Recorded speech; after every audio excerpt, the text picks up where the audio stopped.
Punto 6. Dios hizo algunos seres sirviéndose de otros ya existentes. Punto 6.1. Lo mismo que un carpintero se sirve de la sierra para hacer así una mesa, los padres son meros instrumentos de Dios, pero que ellos no saben si su hijo va a ser listo, o va a ser tonto, o va a ser alto, o va a ser bajo, o va a ser sano, o va a ser enfermo. Normalmente, más que hacer las cosas directamente, Dios hace que se hagan. Y la creación no salió plenamente acabada de las manos del Creador.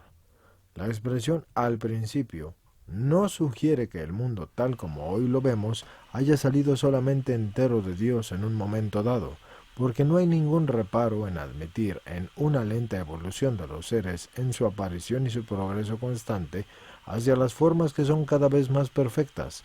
Lo que se afirma es que el comienzo de todo es el arranque inicial, y eso está en Dios. Y ese momento en que se pasó del no existir absolutamente nada a lo que actualmente vemos, eso es el primer existir de las cosas. Eso es lo que llamamos creación.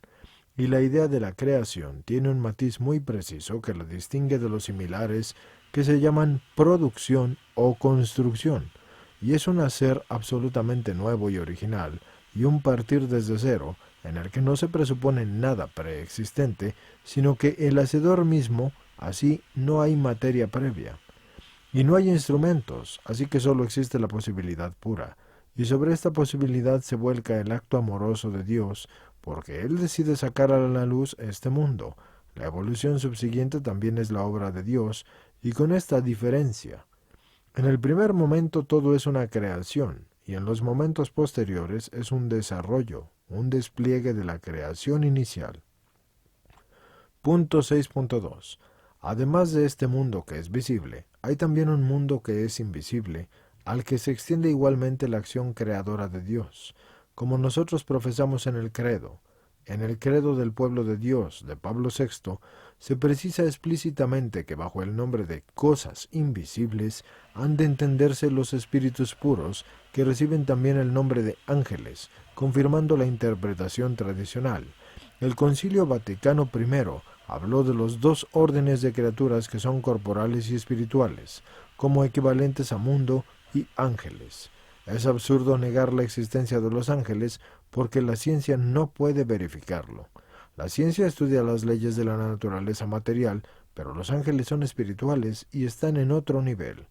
Lo mismo que la ciencia tampoco puede verificar si yo en mi corazón siento odio a mis amigos o a mis enemigos, o yo los perdono, porque el odio y el perdón no son materiales.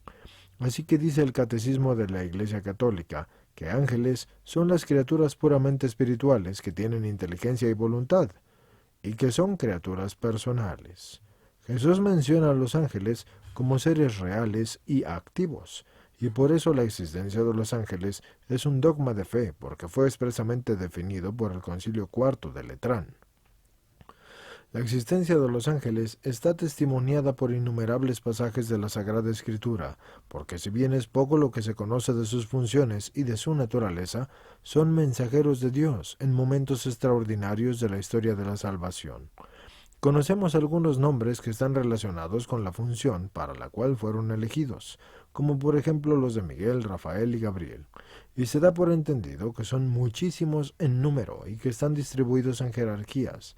El Antiguo Testamento habla de querubines, de serafines, y el Evangelio de ángeles y arcángeles, y San Pablo habla de tronos, dominaciones y potestades. Fueron sometidos a una prueba, y algunos sucumbieron por haberse declarado en rebeldía contra Dios. Estos son los demonios, que fueron condenados al infierno, y desde entonces su existencia parece concentrarse en odiar a Dios y en tentar a los hombres. Entre los ángeles buenos está el que es llamado ángel de la guarda, que Dios le da a cada hombre en este mundo para que lo conduzca por el camino del bien. Y se deduce de la Sagrada Escritura, según la interpretación de los santos padres, que Dios ha dado a cada hombre un ángel para su particular defensa y protección.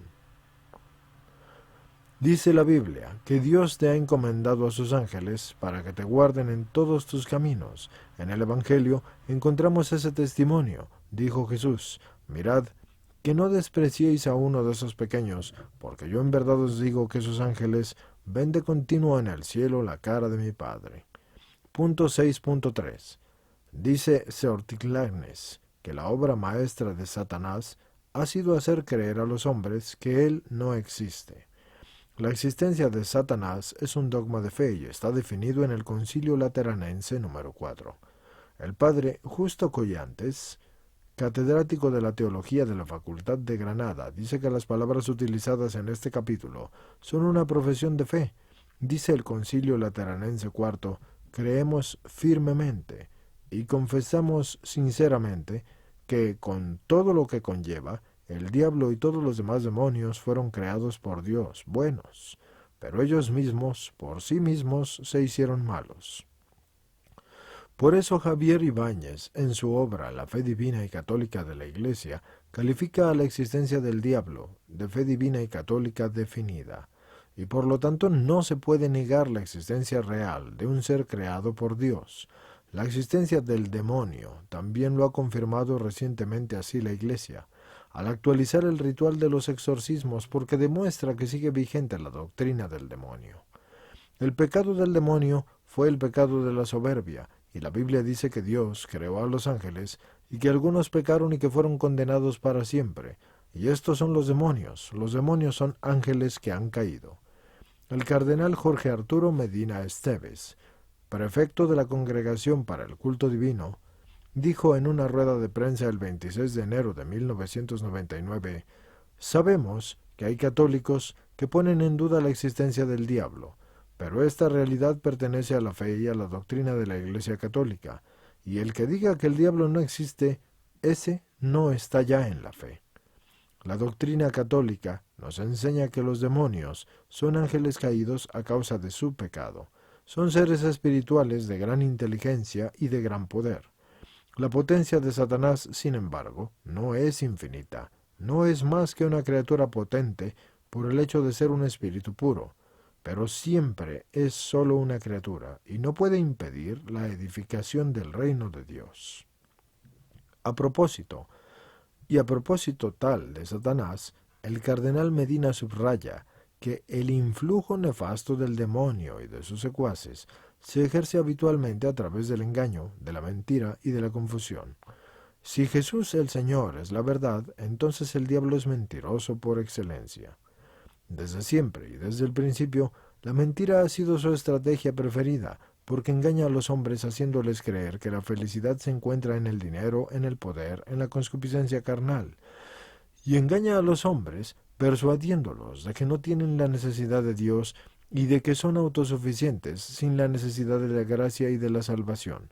Incluso engaña a los hombres disminuyendo, y aún es más, haciendo desaparecer el sentido del pecado y sustituyendo la ley de Dios como un criterio de moralidad por las costumbres y por las convenciones de la mayoría. Y persuade a los niños de que la mentira es un modo apto para resolver los diversos problemas, y así poco a poco entre los hombres se crea una atmósfera de desconfianza y de sospecha.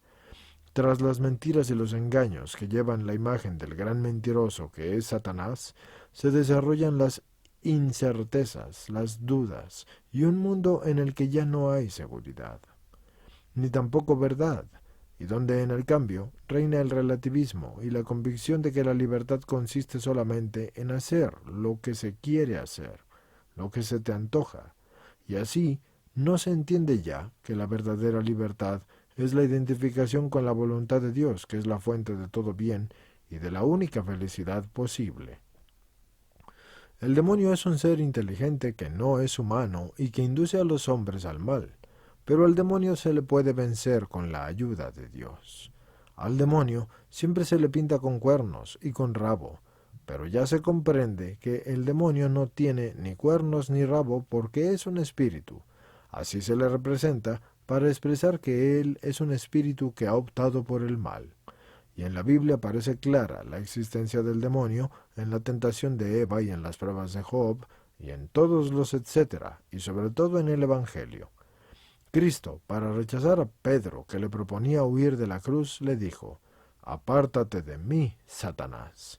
Es decir, que Cristo supone que Satanás es alguien. Si no, ese modo de hablar no tendría sentido. Dice el Catecismo de la Iglesia Católica que el demonio es una persona, así lo considera Cristo, porque supone que tiene deseos, así que le dice a Pedro que Satanás quiere cribaros como al trigo. Y San Pedro llama a Satanás nuestro adversario y afirma que anda buscando el modo de hacernos daño. En otra ocasión Cristo afirma que él expulsa al demonio. D. Salvador Muñoz Iglesias, que es profesor de la Sagrada Escritura en el Seminario de Madrid, en el espacio de la televisión, que se llama El Pulso de la Fe, dijo: quien niegue la existencia real de Satanás, tiene que admitir que Cristo o se equivocó o nos engañó. Si un cristiano no puede admitir ninguna de estas dos cosas, tendrá que aceptar entonces la existencia real de Satanás. Si hay algo claro en una lectura de las páginas del Nuevo Testamento, es que para Jesús y los apóstoles el demonio es una realidad viva, y no es una simple figuración ni tampoco un fantasma. Pablo VI dijo: el que rehúsa reconocer la existencia de Satanás se sale del marco de la enseñanza bíblica y eclesiástica. Dice Munden: no se puede eliminar de la Escritura la existencia del demonio como un ser personal sin alterar el mensaje cristiano en su misma esencia. A veces se dan casos, aunque rarísimos, de posesión diabólica, y hay que distinguir entre la auténtica posesión diabólica y los enfermos mentales que se creen que están poseídos del demonio. Para las auténticas posesiones diabólicas, la Iglesia tiene sacerdotes especializados que practican exorcismos para expulsar los demonios. También hay que distinguir entre el verdadero exorcismo que es realizado por un sacerdote especializado con el ritual de la Iglesia y las oraciones de liberación que puede hacer cualquier cristiano. El demonio es el tentador que busca nuestra desgracia y que quiere cerrarnos las puertas del cielo, y sin embargo el poder de Satanás no es infinito, porque él no es más que una criatura. El diablo no tiene poder sobre la salvación eterna del hombre si el hombre no se lo permite, y aunque el diablo es capaz de tentarnos, no puede arrancarnos nuestro consentimiento. Dice la Biblia que el demonio nos tienta porque nos tiene envidia, porque siendo la naturaleza humana inferior a la angélica, nosotros podemos salvarnos y él no, y por eso quiere impedir nuestra salvación eterna. Dice San Pablo que el diablo nos tienta y para tentarnos nos engaña, y San Juan le llama el mentiroso. En el Nuevo Testamento se habla del demonio más de 100 veces. El demonio en persona, no el mal abstracto, sino el demonio en persona.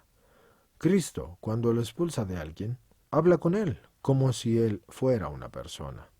Y eso es porque es una persona. Y el hecho de que la Biblia mencione en el Apocalipsis el 666 como el número de la bestia, para algunos es el signo de Satanás, y ese es un número maldito. En nuestros días, la presencia del diablo principalmente se da en las prácticas del espiritismo y en el juego de la cuija, y también en las sectas satánicas y en las posesiones diabólicas. Y puede ser interesante mi video que se llama ¿Existe el diablo?, con mi intervención en un debate de la televisión vasca ETV. Punto 6.4. Nos interesa muchísimo conocer cuándo fue creado el mundo, y en qué época apareció el hombre, y cuál fue la cuna de la humanidad, pero de nada de esto nos habla la Biblia, porque no es un libro científico, sino religioso, y lo único que le interesa decirnos es que el mundo es una obra de Dios y que Dios intervino de un modo especial en la creación del hombre. El padre Antonio Romañá, en el discurso pronunciado al ser admitido en la Real Academia de las Ciencias de Madrid, cita esta frase de San Agustín: Dios, en la Biblia, no nos ha querido enseñar cómo va el cielo, sino cómo se va al cielo.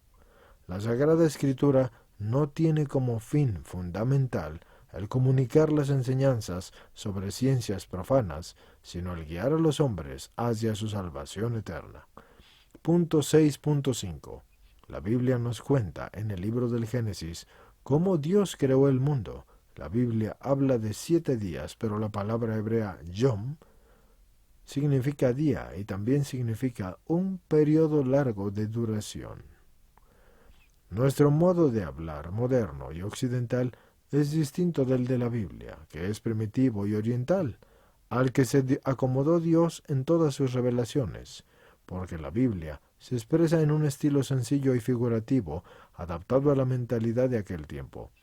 El teólogo tiene que distinguir el contenido del mensaje revelado del contexto en el que ha sido expresado. Hay que tener en cuenta que la Biblia lo que pretende es transmitir una enseñanza religiosa, porque su misión no es enseñar ciencia, ni tampoco historia. La Biblia no se propuso ninguna finalidad científica, y por lo mismo tampoco nosotros debemos buscar en la Biblia una solución científica a los problemas que plantea la ciencia moderna. En el modo de hablar se acomoda el modo de pensar y de expresarse del pueblo al que se le dirigía, y no es lo mismo decir una cosa que afirmarla. Al decirla yo me acomodo al modo de hablar, pero al afirmarla yo la quiero enseñar.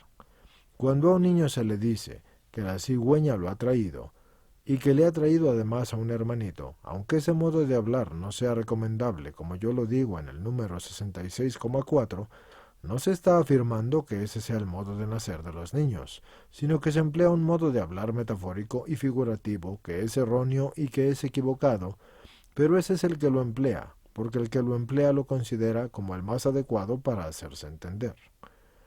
Punto 6.6. No puede haber contradicción entre la ciencia y la fe, porque las dos vienen del mismo Dios. En efecto, la ciencia es el conocimiento de las leyes que Dios ha puesto en la naturaleza, y la fe es el conocimiento de las verdades religiosas que Dios ha revelado.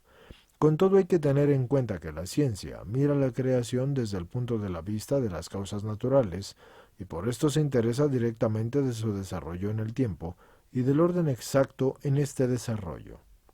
La Biblia, en cambio, mira la creación desde el punto de vista de Dios como la causa primera y universal, y por eso ella no atiende en su narración al desarrollo temporal objetivo, sino que toda ella está atenta a la afirmación de la causalidad divina en cada uno de los elementos de la creación. Y en cuanto al orden y duración del proceso creativo, escogió un modo de hablar que se acomoda a lo que aparentemente tenía lugar en el cielo, tal como se contemplaría desde la tierra, y a una verdad que tiene sumo empeño en inculcar la sabiduría divina y en crear, y que se muestra en proceder en el orden ascendente, es decir, de lo más imperfecto a lo más perfecto, aunque la valoración la haga conforme a las apariencias sensibles y el modo corriente de hablar sobre estas cosas en su época. Lo más importante en la Biblia es el mensaje que quiere enseñar y no el modo de hablarlo que usa para enseñarla. Hay que tener en cuenta que su lenguaje es sencillo y popular y acomodado al pueblo al cual se dirigía, y por eso el orden que sigue en sus primeros capítulos, como en no pocos otros, no es precisamente el cronológico, sino un determinado orden lógico, y viendo las cosas desde la tierra. Habla de un modo popular, según las apariencias, y no según los principios científicos, y por eso dice que el murciélago es un ave, y es un mamífero, y que el sol da vueltas alrededor de la tierra, porque Josué mandó al sol detenerse, y el sol se paró en medio del cielo. También hoy en día, incluso en los libros científicos, se dice que el sol sale y que el sol se pone, como si el sol fuera el que da vueltas alrededor de la tierra. Y todos sabemos que el sol ni sale ni se pone, sino que es la tierra la que le está dando la vuelta y teniendo su rotación, y así presenta los rayos solares en diversas partes de su superficie.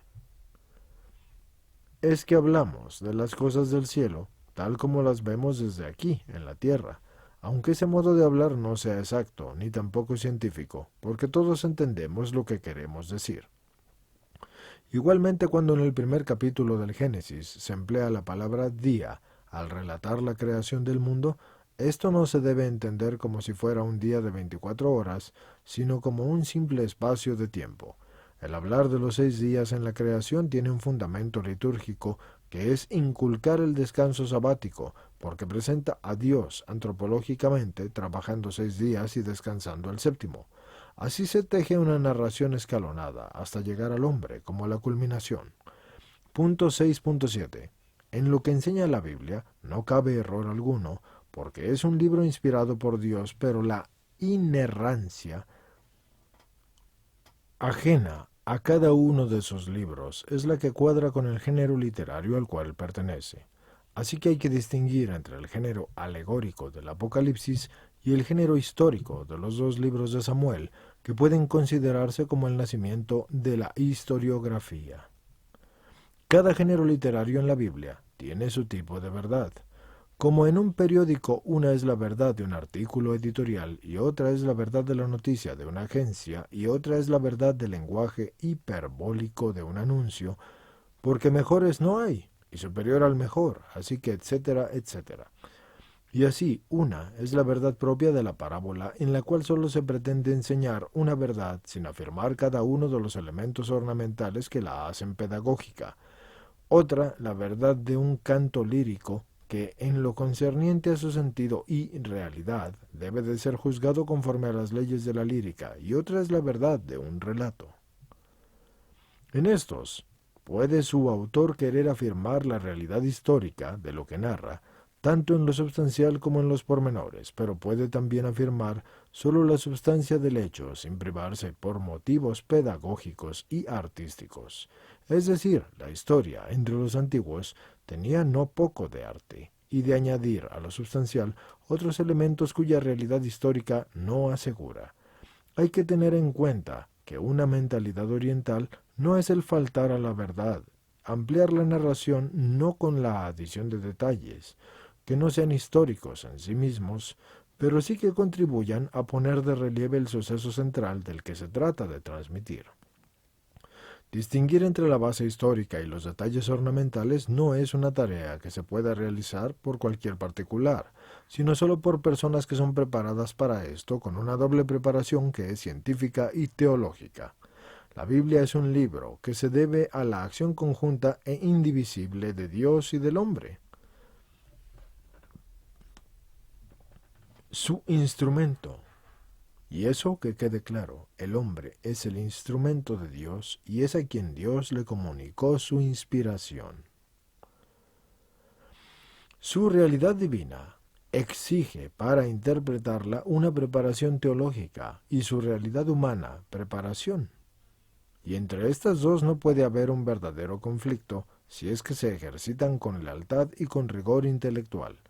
Los datos numéricos de la Biblia, al igual que los de todos los antiguos documentos orientales, no se deben entender en un sentido aritmético porque se basan en el simbolismo numérico del Antiguo Oriente. Los números tienen un valor convencional y sagrado y no pueden tomarse siempre en el sentido propio. El conocido especialista bíblico Alejandro Diez Macho dice: lo de menos valor es el valor matemático y cuantitativo, porque esos son números simbólicos.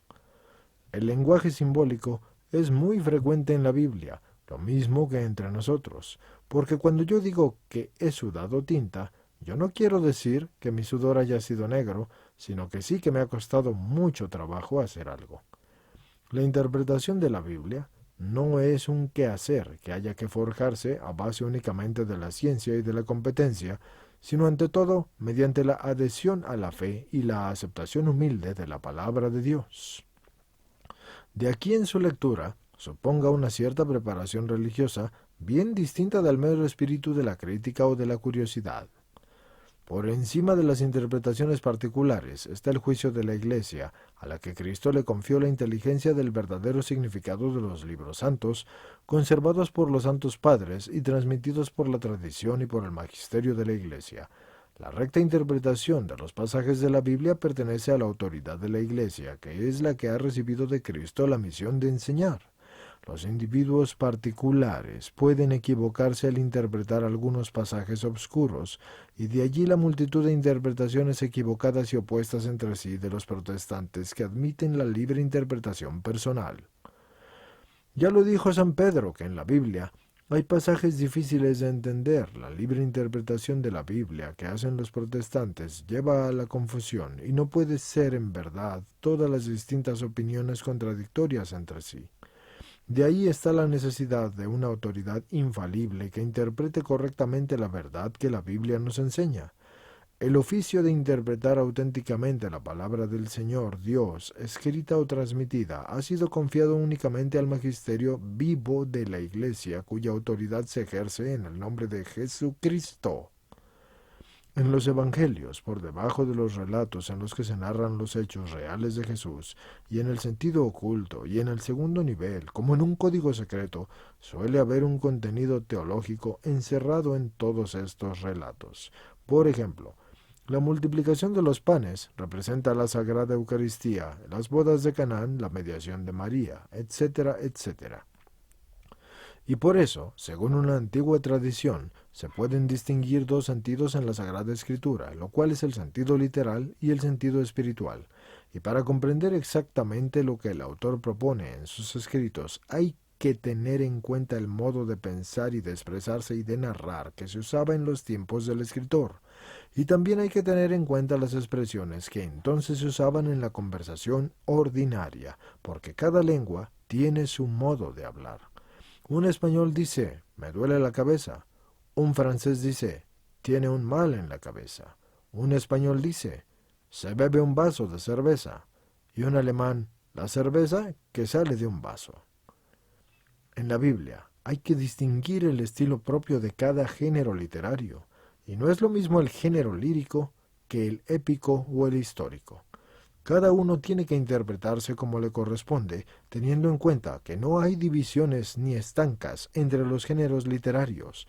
Dentro del mismo relato pasa fácilmente el hecho de los recuerdos de la historia y de los arrebatos poéticos, y además de pasar, también pesa.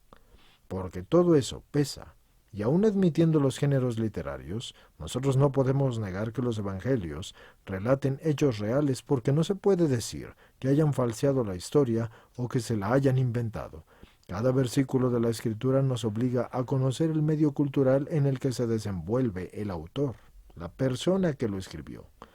Los recientes hallazgos de las ciencias auxiliares de la exégesis nos han proporcionado un conocimiento más profundo del mundo bíblico. Este conjunto de conocimientos auxiliares no es, sin embargo, lo esencial en la lectura y la interpretación de la Biblia. Ante todo, es preciso tener siempre en cuenta que la mejor manera de entender la palabra del Señor Dios es explicar la Biblia por la Biblia. Es una enseñanza que tal vez se encuentra expuesta en un pasaje de un modo fragmentario e incompleto y que encuentra frecuentemente su complemento y su equilibrio gracias a otros textos más claros, más desarrollados y más coherentes. Aquí, estimados escuchantes, les quiero hacer una aclaración. En varios de los videos en el canal, yo les he dicho muchas veces, no se basen solamente en la Biblia, porque la Biblia es un conglomerado de libros. Es como el diccionario en el cual ustedes se basan para entender. Pero de ahí, el Señor ha dado inspiraciones especiales. Por eso siempre les he recomendado el libro de Urantia, y les he recomendado el poema del hombre Dios, y les he recomendado la Suma Teológica de Santo Tomás de Aquino. El libro de Urantia comenzó a publicarse en el año de 1956. Lo que es el poema del hombre Dios se comenzó a publicar más o menos por el mismo año, unos 10 años después, en 1965 o algo así. Y ese fue hecho por María Valtorta e inspirado por Dios, pero a ella Dios se le aparecía y le dictaba su vida. Y lo que es la Suma Teológica de Santo Tomás de Aquino, esa fue inspirada por el Señor y explica muy bien la Biblia. Y este paréntesis se los hago porque también Jorge Loring, el sacerdote aquí, que estoy leyéndoles, hace saber esto de una manera más general. Entonces esto nos da a entender que no podemos basarnos únicamente en la Biblia. Hay que basarnos en la amplitud de las inspiraciones divinas y conocimientos que el Señor nos da para dar nuevo conocimiento a través de la Biblia a todos nuestros semejantes. Continuando con la lectura.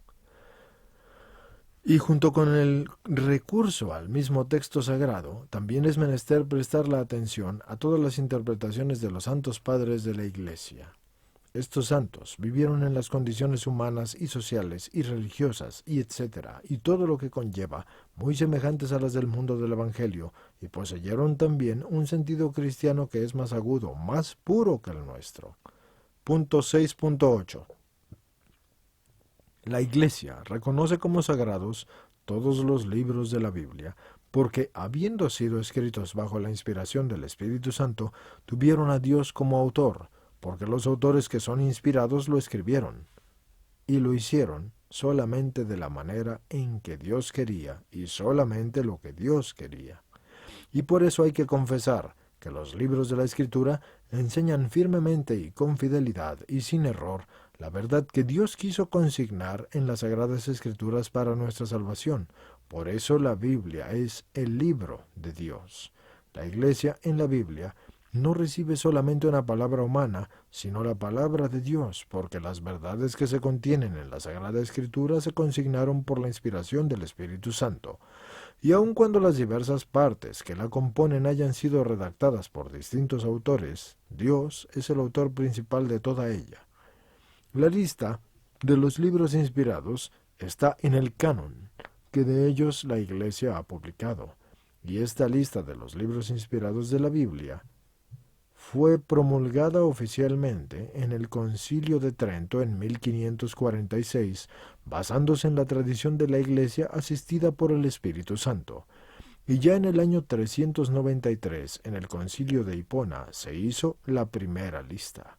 Cuando el emperador Constantino le dio la paz al mundo cristiano, se emprendió la obra de juntar las varias partes de las Escrituras, y todo con el empuje del Papa. Los protestantes quitan de la Biblia algunos libros porque estos no les convienen, y esos se llaman deuterocanónicos. Pero esos libros están en la Biblia Septuaginta, que esta es una traducción griega de la Biblia hebrea que se hizo en el siglo III antes de Cristo. Llamada así porque ésta fue escrita por 70 sabios de Alejandría. La Sagrada Escritura es a un tiempo una obra de Dios y del hombre. Es de Dios como la causa principal y del hombre como una causa instrumental. Cuando el músico se sirve de un instrumento para así obtener sonidos, el artista es la causa principal del sonido, pero el instrumento es la causa instrumental. Y así Dios, dicen los santos padres, se valió del hombre como de un instrumento para escribir los libros sagrados. Aunque el autor sea un instrumento en las manos de Dios, no deja entonces de ser un instrumento inteligente y también libre, que conscientemente usa sus facultades, sus sentidos, su inteligencia, su memoria y su voluntad. Y en consecuencia, se le llama el escritor sagrado. Porque, inciso A, puede utilizar conocimientos adquiridos que han sido adquiridos por él de antemano. Inciso B, conserva su personalidad, su estilo, su expresión peculiar, hasta sus incorrecciones de lenguaje, porque a estas cosas no se va a extender la inspiración. La inspiración divina es un influjo sobrenatural de Dios sobre la razón y sobre la voluntad del escritor sagrado en la redacción de los escritos bíblicos, y el autor inspirado es el instrumento de Dios, pero está dotado de razón y tiene características personales. La inspiración es ese soplo divino que respeta la libertad y el modo de expresarse que es propio de cada autor sagrado, que conservando su personalidad realiza un trabajo de reflexión y de redacción para comunicar lo que Dios desea que se escriba y que se sepa. Es como un secretario que escribe una carta, que eso lo hace según las ideas recibidas. La inspiración es la acción que el Espíritu Santo ha ejercido sobre los escritores sagrados para que escriban las verdades que Él, como Dios, quería manifestar. A pesar de la inspiración de Dios, cada autor deja su sello personal en el escrito. De hecho, eso es aún mejor, porque mientras ustedes toman la pluma para escribir sus ideas, y la pluma no puede poner su propio sello, Dios tiene una pluma mejor, dándole voluntad, entendimiento y su propio sello. De esa manera, también Él se glorifica a través de su pluma, que se llama el hombre. Así lo hicieron según su estilo, su cultura, así reflejaron la mentalidad propia de sus tiempos y todo lo que conlleva, y por eso al exponer las cosas y los acontecimientos en conformidad con los criterios y los conocimientos propios de sus épocas, pueden entonces dar lugar a lo que se llama errores científicos con todo lo que conlleva. Y siendo la historia de un pueblo no siempre santa, ni tampoco ejemplar, no todo lo que esté recogido y descrito en la Biblia tendrá que ser perfecto y edificante. La diversidad de los autores de los libros sagrados le da variedad a todos los estilos, y lo mismo es que el trazo de un escrito que varía según se le haga con una pluma, o con un bolígrafo, o con un rotulador, pero en sí la idea siempre es del mismo autor. Así que es lo mismo con los hombres, porque depende del hombre el estilo. La inspiración comunica el mensaje, la idea, pero las palabras, el modo de la expresión, el mensaje, eso son obra del autor inspirado. Por ejemplo, una madre puede decirle a su niño que se calle de tres maneras. La forma primera es, te he dicho que te calles. La forma segunda es, ¿no has oído que te calles? Y la última sería, por milésima vez te lo digo, cállate. Esos son tres modos distintos de decirle lo mismo, afirmativamente, interrogativamente e hiperbólicamente, pero en los tres casos se le está diciendo lo mismo. De este modo, por encima de las diferencias literarias existentes entre los diversos libros sagrados, Dios continúa siendo siempre su autor. La Biblia, por tanto, es un libro divino. Dice San Juan Pablo, toda escritura está inspirada. Así también lo dice Pío XIII en su encíclica Divina Afflite Spiritu. El autor sagrado es instrumento del Espíritu Santo, pero es instrumento vivo y está dotado de la razón, es decir, está dejando su huella personal, su carácter, su personalidad, su mentalidad, etc. El Espíritu Santo sí dictó lo que quería que se escribiera. Ese fue un dictado interno y silencioso. El escritor lo redactaría según su estilo de expresión propio, incluso sin percatarse de que estaba escribiendo bajo la influencia divina de la inspiración. Sin embargo, ese Espíritu Santo quería y hacía cada rasgo de su pluma. La Biblia es la palabra de Dios que está escrita por los hombres y la palabra de los hombres que está inspirada por Dios. El estudio de la Sagrada Escritura abarca dos campos, la exégesis y la hermenéutica. La exégesis estudia el significado de las palabras y la hermenéutica interpreta el sentido de los textos. Por lo tanto, la Biblia es la palabra de Dios escrita por los hombres y la palabra de los hombres inspirada por Dios. Punto 6.9. Los testigos de Jehová. Estos se sirven de la ignorancia de los oyentes para así tergiversar las fuentes de la revelación, y tienen su propia traducción de la Biblia, y esta se llama The New World Translation. El texto de esta traducción difiere de un modo radical de las demás versiones cristianas, tanto católicas como protestantes. Ellos sacan conclusiones teológicas diametralmente opuestas a la del cristianismo tradicional, introducen palabras que cambian el sentido de los textos originales. Esta traducción ha recibido la repulsa unánime de todos los exégetas, incluso los protestantes. Este volumen es una clara prueba de cómo no debe hacerse una traducción, y eso lo dice H. H. Rowley. Y también A. Hoekema, porque no es una versión objetiva de los textos sagrados, sino una obra llena de prejuicios que han metido así contrabando en los textos de la Biblia.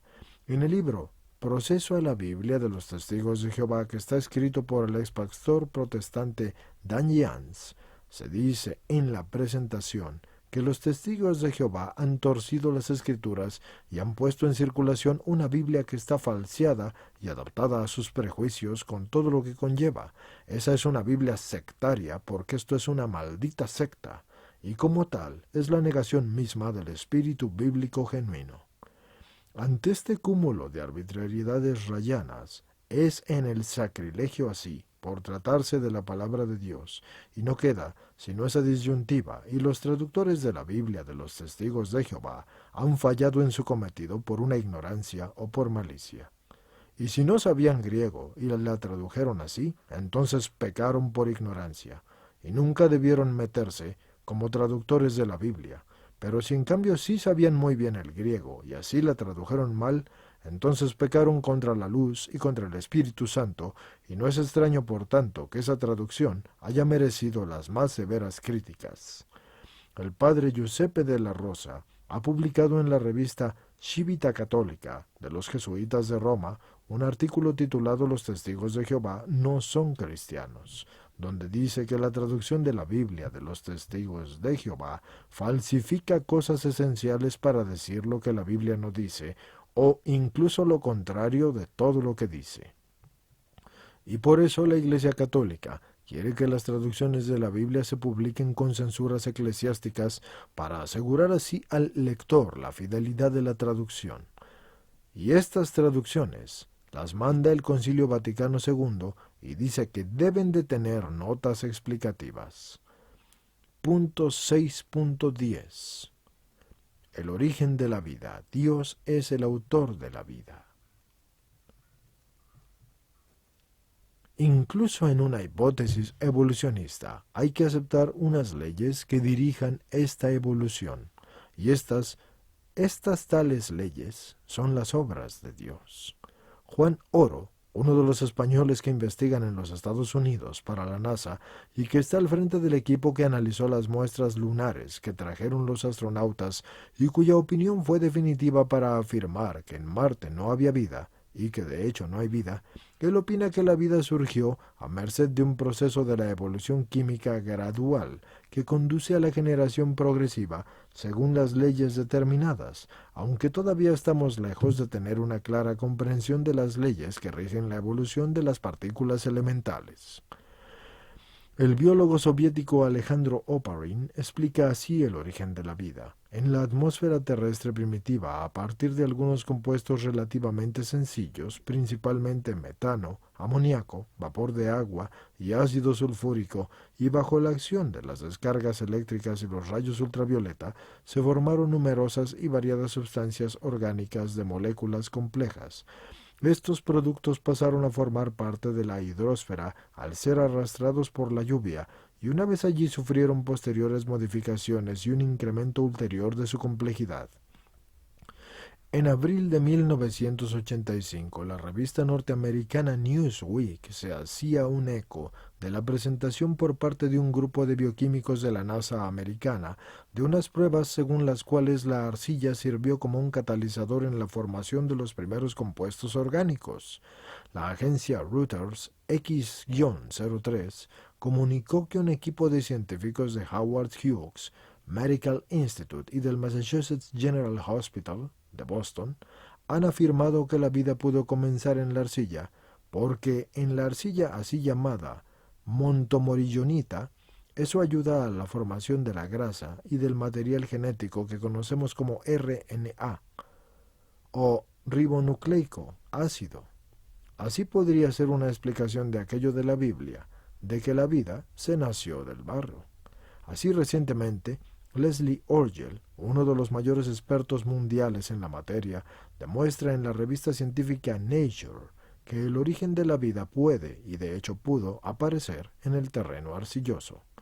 Y de hecho, Stanley Miller y Harold Urey, en 1953, haciendo pasar una descarga eléctrica a través de una mezcla de metano, amoníaco, nitrógeno y vapor de agua, lograron sintetizar aminoácidos constitutivos de las proteínas. Aunque en el experimento de Miller, obtuvo aminoácidos, la vida está en la célula, no en los aminoácidos. Así opina Raúl Osvaldo Leguizamón, que es director del Centro de las Investigaciones Biogenéticas de la Universidad de Cachicoya en Argentina, en su libro, donde él demuestra el fraude científico de los que afirman que la vida simplemente surgió por azar. Estamos a varios años luz de una célula y también de una proteína, pero además los aminoácidos obtenidos por Miller son simplemente racémicos, es decir, que son absolutamente inútiles desde el punto de vista biológico. El doctor en ciencias químicas, doctor José Sánchez Real, que es catedrático en Valencia, opina que la reacción que Oparin sitúa en la superficie de la Tierra debió de darse en altas capas de la atmósfera, y en todo caso, como el mismo Oparin expone en su obra con multitud de fórmulas y de reacciones químicas, todo esto supone unas leyes, y las leyes suponen una inteligencia. Bueno, pues a esta inteligencia, les guste o no, la llamamos Dios. Y por eso decimos que Dios es el autor de la vida. El mismo Oparin reconoció en Barcelona en junio de 1973, en la Cuarta Conferencia Internacional sobre el Origen de la Vida, que el origen de la vida no es ocasional y que se ajusta en todo a las leyes de la naturaleza. Y Stuart Mill, en las leyes de la naturaleza no pueden ser por sí mismas, ni ofrecer tampoco una explicación de su propio origen. Eso dijo ese señor Stuart Mill. Y John B. Haldane, que es famoso fisiológico genetista británico y profesor de la Universidad de Cambridge, afirma que el origen de la vida es imposible si no hubiera un ser inteligente preexistente a ella, porque la vida no se ha formado por una causalidad ni por una casualidad simplemente como lo dicen los hombres, sino que se basa en leyes bien precisas, y si hay una causalidad, esta se llama simplemente Dios, no son las causas que marcan los hombres. Dice también Salvador de Madariaga que el mundo vivo no puede ni siquiera concebirse, sino como la ejecución de un proyecto que le es anterior. El paso de las micromoléculas a las macromoléculas se realiza según unas reglas y unas leyes. Esas reglas y esas leyes las puso Dios. Y Fred Hoyle, célebre científico inglés, a quien en 1972 le fue otorgado el título de caballero por sus trabajos científicos, afirma que la vida no puede haberse producido simplemente por una casualidad. El origen de la vida es inconcebible a menos que una inteligencia haya actuado sobre la materia organizada y todo lo que eso conlleva. Así que el verdadero conocimiento científico indica la absoluta imposibilidad de que la vida se pudiera haber originado al azar o a partir de una materia inanimada, con todo lo que conlleva, porque por fuerza tiene que haber existido una inteligencia que le diera orden y existencia a esta materia. Punto 6.11. La base de la vida está en los ácidos nucleicos y aminoácidos, y los aminoácidos son los componentes de las proteínas, y las proteínas son los ladrillos de las células, y estas macromoléculas son esenciales en todo ser que tenga vida. Hay una ley que desde los primeros aminoácidos y nucleótidos que son formados en las aguas primitivas han conducido a través de millones de años de la evolución hasta la formación del ADN humano. La molécula del ácido desoxirribonucleico o DNA en inglés, componente fundamental de los cromosomas, es portadora de la información genética y cada célula puede poseer docenas de cromosomas y cada cromosoma posee cientos de genes y los genes son cadenas de ácido desoxirribonucleico o DNA. Harada sintetizó aminoácidos que son estos los componentes estructurales de las proteínas, sometiéndolos a una temperatura de 1000 grados centígrados, como por ejemplo el amoníaco, el vapor de agua, el gas de metano, que son 3 derivados volcánicos que probablemente eran muy abundantes en la atmósfera primitiva.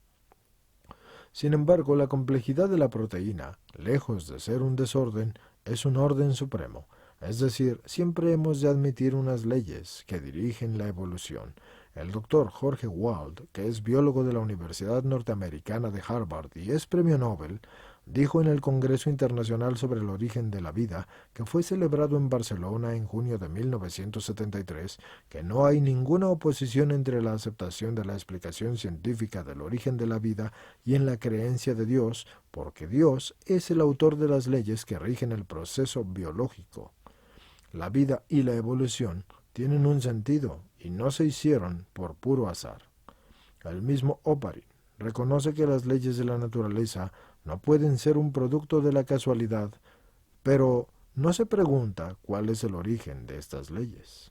Reconocer la existencia de las leyes en la naturaleza, pero no preguntarse por ese origen de ellas, es quedarse a la mitad del camino.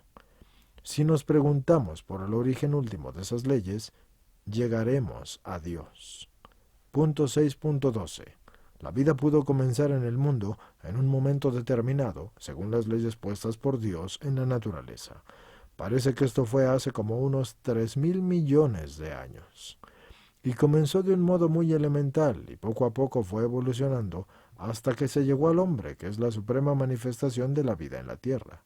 La evolución de la vida en la Tierra supone unas leyes que le han dirigido la selección natural, y esto en la evolución se produce por mutaciones de los caracteres hereditarios de los genes y de los cromosomas. Pero este proceso ha seguido unas leyes que han dirigido la línea de la evolución. Todo ese proceso ha estado programado para que al final se apareciera el hombre. Ha existido una dirección, una finalidad, eso sin duda, y esta finalidad está en el plano superior a lo que puramente material y evolucionista conocemos. El que la vida haya comenzado en la Tierra o haya venido de otro astro es indiferente para explicar así las causas del origen de la vida, porque el que la vida haya venido de otro astro no excluye que la vida se haya originado según unas leyes. Por otra parte, no se ha demostrado la existencia de ningún ser inteligente extraterrestre. A los ovnis se los encuentran siempre en explicaciones que no las hacen necesariamente extraterrestres. Y el hecho de que la vida haya comenzado en la Tierra o haya venido de otra galaxia, eso es lo de menos, pues tan solo supone y pone de hecho la cuestión en la mesa de otro tiempo y lugar. Afirma esto el célebre astrónomo norteamericano, el Dr. Robert Jastrow. Aparte de que los rayos cósmicos hubiesen acabado con la posibilidad de la vida en los viajes interplanetarios, todo organismo expuesto a la acción de las radiaciones cósmicas queda instantáneamente destruido. Punto 6.13. Origen del hombre. Un grupo internacional de científicos dirigidos por el investigador Russell Shichon de la Universidad de Iowa en Estados Unidos ha descubierto en China restos humanos que tienen 2 millones de años. En 1972, el científico norteamericano Dr. Richard Leakey descubrió en Tanzania, cerca del lago Rudolfo en la frontera con Kenia, unos restos humanos que datan de hace unos 2.500.000 años. Y en noviembre de 1974, el antropólogo Donald Johanson descubrió en Etiopía un esqueleto de una hembra que al parecer es de género homínido, y ese es el más antiguo y más completo y mejor conservado de los esqueletos, que es perteneciente a un antepasado del hombre actual de 3,5 millones de años de antigüedad, y a este se le bautizó con el nombre de Lucy. En 1994, un equipo de la Universidad de Berkeley, en colaboración con expertos de la Universidad de Tel Aviv en Israel, encontraron en la cuenca seca del río etíope Ahuash una colección de fósiles humanos contemporáneos de Lucy. Recientemente, Maeve Leakey, esposa de Richard Leakey, ha descubierto en Kenia un homínido, el Australopithecus anamensis, que tiene 4 millones de años de antigüedad. Se le considera el padre de Lucy. Científicos de la Universidad de Witwatersrand de Johannesburgo, que están dirigidos por Ron Clark, descubrieron en diciembre de 1998 en una cueva de Sterkfontein, en Sudáfrica, un cráneo y unos huesos de Australopithecus de más de 3 millones de años de antigüedad. Parece que los restos humanos más antiguos son los descubiertos por Brigid Senyut y por Martin Pickford en Kenia en el año 2000. Estos tienen 6 millones de años de antigüedad. En el año 2002, el paleontólogo francés Michael Brunet y sus colegas de la Universidad de Poitiers han descubierto en el Chad, en África, un fósil homínido que tiene una antigüedad de entre 6 y 7 millones de años.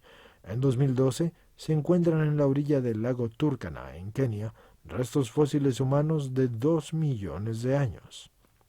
Los restos humanos más antiguos de Europa, nosotros los tenemos en España.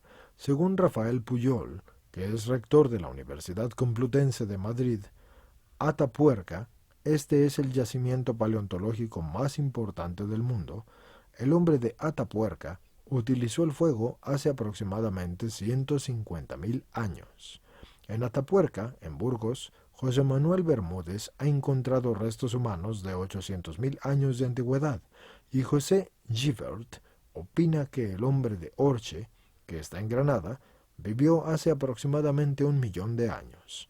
El arqueólogo Isidro Toro opina que la presencia humana en Orce puede remontarse a 1.500.000 de años.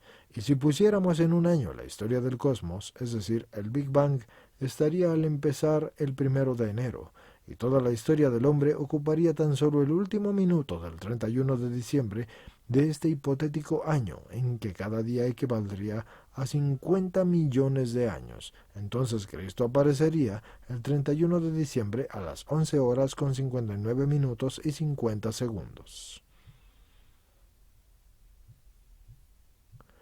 Otra comparación, si consideramos la historia del cosmos en 30 grandes volúmenes de 450 páginas cada uno, y cada página representa entonces 1.000.000 de años, el hombre moderno aparece en las últimas líneas de la última página del último tomo.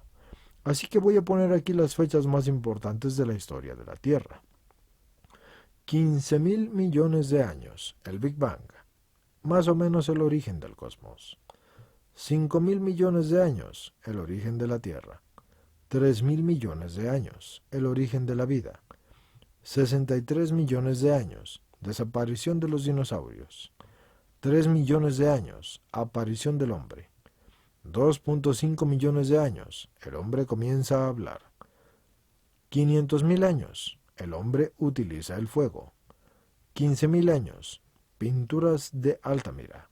5.500 años, aparece la escritura. 2.000 años antes de Cristo, es Abraham. 1.250 años antes de Cristo, es Moisés. 700 años antes de Cristo, es Isaías. Hace 2.000 años, Dios se hace hombre en la tierra y muere en la cruz para redimir a la humanidad. Punto 6.14. La Biblia cuenta la creación del primer hombre y de su cuerpo material y de su alma espiritual e inmortal. Por eso, no se puede decir que el hombre viene del mono, así simplemente es necesario admitir la especial intervención de Dios. El cuerpo puede venir por evolución, pero no el alma, porque el alma es espiritual. El alma humana ha sido infundida por Dios en el momento de la concepción. Nunca el espíritu puede venir por evolución de materia. El salto de la materia al espíritu puede darse solamente por la intervención de Dios. Entre el mono y el hombre hay un abismo, y este abismo es la inteligencia, y la inteligencia es y siempre será de un orden espiritual. Que Dios permita que a través del cuerpo se manifieste este don de orden espiritual es diferente.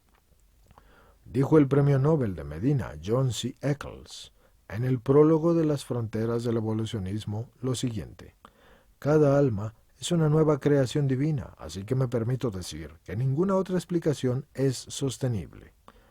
La Iglesia siempre ha insistido en el hecho de que, siendo espiritual, el alma humana solo puede existir porque ha sido creada, y no es posible que proceda de un animal inferior, ni por evolución.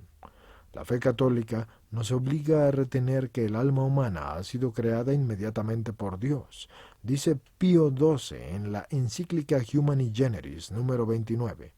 Con todo, no hay dificultad en admitir dentro de la doctrina católica que Dios infundió el alma espiritual en un mono antropomorfo. Un cuerpo animal no es más indigno que un pedazo de barro para percibir el soplo espiritual de Dios. En la historia bíblica de la formación del primer hombre, lo que se quiere destacar es que el hombre proviene de Dios. La intervención de Dios en la infusión del alma espiritual en el hombre se explica en la Biblia con las palabras «hagamos al hombre a nuestra imagen y semejanza» y todo lo que eso conlleva. Y así Dios creó al hombre a imagen suya. El hombre es imagen de Dios solo en el alma espiritual, pues Dios como creador no tiene un cuerpo material porque Dios es espíritu puro. Alma significa el principio espiritual del hombre, el soplo de Dios. El llevar en sí la imagen y la semejanza de Dios lo debe el hombre no a su figura corporal, sino a su alma espiritual que está dotada de un entendimiento y una voluntad. Sin duda alguna, la palabra hebrea bará significa creó. Eso indica una acción especial divina y significa sacar algo de la nada. El verbo bará en todo el Antiguo Testamento solo se dice de la acción divina. El hombre es la cumbre de la obra de la creación por haber sido hecho a imagen y semejanza de Dios. El ser humano tiene la dignidad de la persona y no es un algo, es alguien. En la evolución del universo y de la vida, llegó un momento en que, superando las energías materiales y vitales inferiores, apareció en la Tierra una energía de una calidad eminentemente superior, esa energía psíquica humana. Así que Darwin tuvo la intuición de cómo es que pudo ser el origen del hombre. Pero en sus tiempos, los fósiles correspondientes a los homínidos eran prácticamente desconocidos.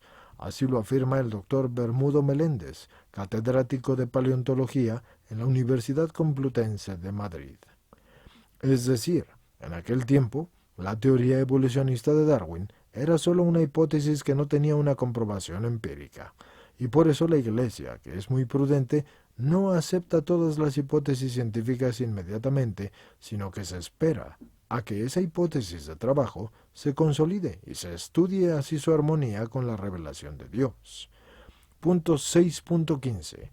Esta teoría de que Dios se sirvió del cuerpo de un mono para hacer el primer hombre, eso se llama evolucionismo.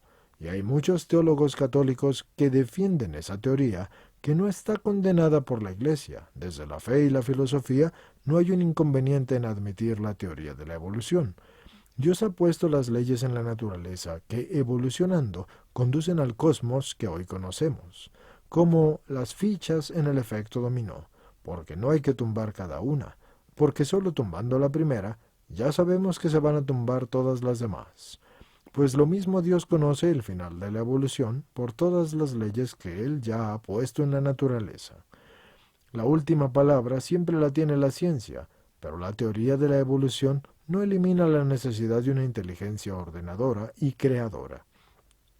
Admitir el orden de este mundo, pero no preguntarse por su causa, es como encontrarse en un televisor así en lo alto de un monte y así atribuir eso simplemente a la casualidad.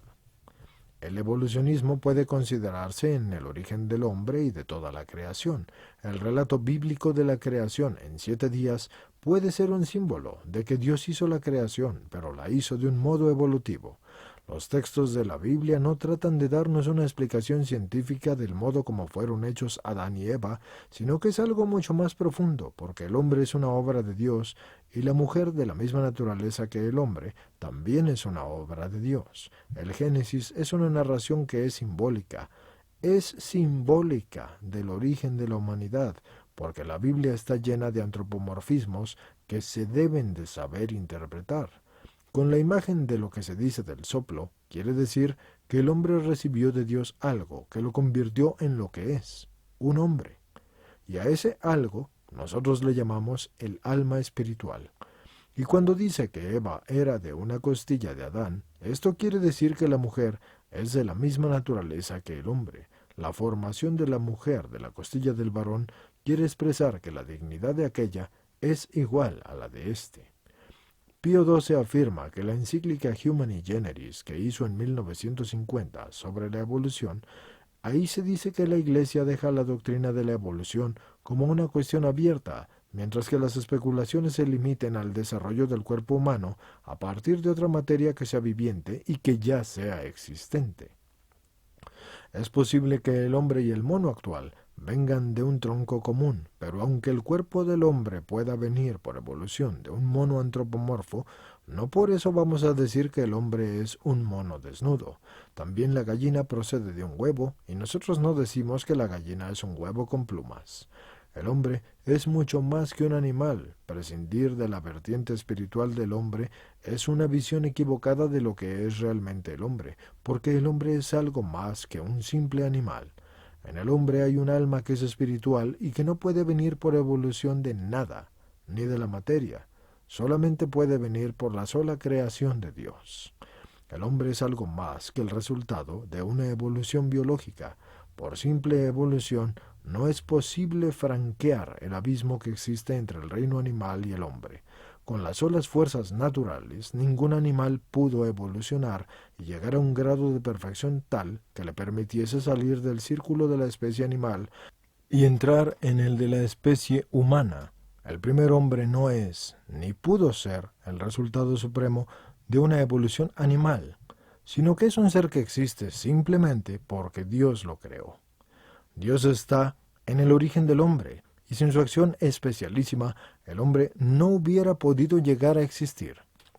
El efecto no puede ser superior a la causa que lo produce, porque de una piedra no puede salir una flor, porque hace falta una semilla. La semilla tiene vida, la piedra no. Nadie puede dar lo que no tiene. Si yo solo tengo 500 pesetas en el bolsillo, aunque tú me lo pidas, yo no puedo darte 1000. Que lo espiritual es producido por la materia desde el punto de vista de la lógica es inadmisible. Si el alma no puede venir de la materia, su existencia solo se explica por la sola intervención creadora de Dios. Que las almas son inmediatamente creadas por Dios, eso es un punto de vista que la fe católica nos impone. Pío XII añade en su encíclica Humani Generis: la fe católica manda el defender que las almas son creadas inmediatamente por Dios, pero admite que para formar al cuerpo del primer hombre sí pudo haber utilizado el cuerpo de un mono antropomorfo. Así que les puede resultar interesante mi video y mi DVD, que se llama El origen del hombre a la luz de la ciencia actual, pero también de la Biblia. Hace tiempo que la Iglesia recibió con recelo la teoría evolucionista, y eso no fue por culpa de Darwin, que es el padre de la teoría, que además era creyente, y aceptaba a Dios como el autor de las leyes que rigen la evolución. Como hoy admitimos, fue por culpa de Huxley, que era un materialista y que excluía a Dios del proceso evolutivo, haciendo de la evolución una nueva religión. Algunos de los partidarios del evolucionismo presentaban la teoría como un sucedáneo de la religión, y Charles Robert Darwin, que vivió de 1809 a 1882, empezó la carrera eclesiástica, aunque después la dejó para dedicarse a su pasión, que era la historia natural. Él quiso siempre tratar el argumento, pero solo desde el punto de vista científico, sin ponerlo nunca en un conflicto con las convicciones religiosas. Darwin pensaba que la evolución se ha debido a las leyes generales impuestas por el Creador. Dice Darwin al final de su libro El origen de las especies, que apareció en 1859, dice: «Es grandioso el espectáculo de las fuerzas variadas de la vida que Dios le infundió a los seres creados, haciéndoles desarrollarse en formas cada vez más bellas y admirables». Darwin escribe a Marx en 1880, rechazando la dedicatoria de la edición inglesa de El Capital por su materialismo. Punto 6.16. Conviene advertir que el hecho de la evolución es una hipótesis, no es algo científicamente indiscutible. Se afirma, pero no se prueba. Cuando estuve firmando libros en la Feria del Libro de Guadalajara, en México, yo conocí al biólogo argentino de la fama internacional, el Dr. D. Raúl Leguizamón, y yo le firmé mi libro, y él me firmó el suyo, y hablamos un rato sobre la falacia del evolucionismo, porque en su libro dice: «El postulado de nuestro origen simiesco es una convicción de la que se parte, pero no es una conclusión a la cual se llega, y eso es con todo lo que conlleva. Y esta creencia en el origen del hombre a partir del mono solo puede ser una hipótesis de trabajo, una suposición, una conjetura, con todo lo que todo eso conlleva. Y eso es siempre de carácter hipotético, y no solo no está demostrado, sino que además es indemostrable, de nuevo, con todo lo que eso conlleva. La razón determinante y fundamental por la cual muchos autores creen que el hombre se originó a partir del mono se basa en la aceptación ciega e incondicional de la hipótesis evolucionista darwinista, que así lo afirma, y punto». W. R. Thomson, Fellow of the Royal Society, es un título muy codiciado en el mundo científico anglosajón. Él afirmó en 1956 que Darwin no probó su tesis. El célebre paleontólogo Agassiz ha juzgado al darwinismo como un error científico y falso en su hecho, y además no científico en su método y nocivo en sus tendencias. Y en todo caso, el evolucionismo es una hipótesis de cómo pudo ocurrir, pero no ocurrió, una causa de lo que ocurrió. Siempre habrá que contar con Dios en el origen del hombre. Es curioso que los defensores del evolucionismo hayan cometido fraudes científicos para defender así su hipótesis. Es el caso de Haeckel, que vivió de 1834 a 1919. La información de su investigación fue un fraude, en toda la regla. Es también conocido el fraude de Piltdown. Incluso el Pithecanthropus erectus de Java también parece un fraude. Y por otra parte, cada día son más los adversarios de la evolución. Algunos científicos como Louis Bounronre, o Hermann Nielsen, o Herbert Nilsson, etc. Ellos opinan que el evolucionismo no es posible porque la evolución solo se da dentro de una especie, pero no es posible el paso de una especie a otra. La teoría científica de la evolución de las especies está en crisis hoy. Los hallazgos más recientes y serios de la biología demuestran que los cromosomas de todos los hombres son iguales, porque no hay, por tanto, nada más que una familia humana, y por otra parte los cromosomas de los primates son más parecidos al hombre, pero son totalmente distintos. Por lo tanto, el hombre no precede de los primates.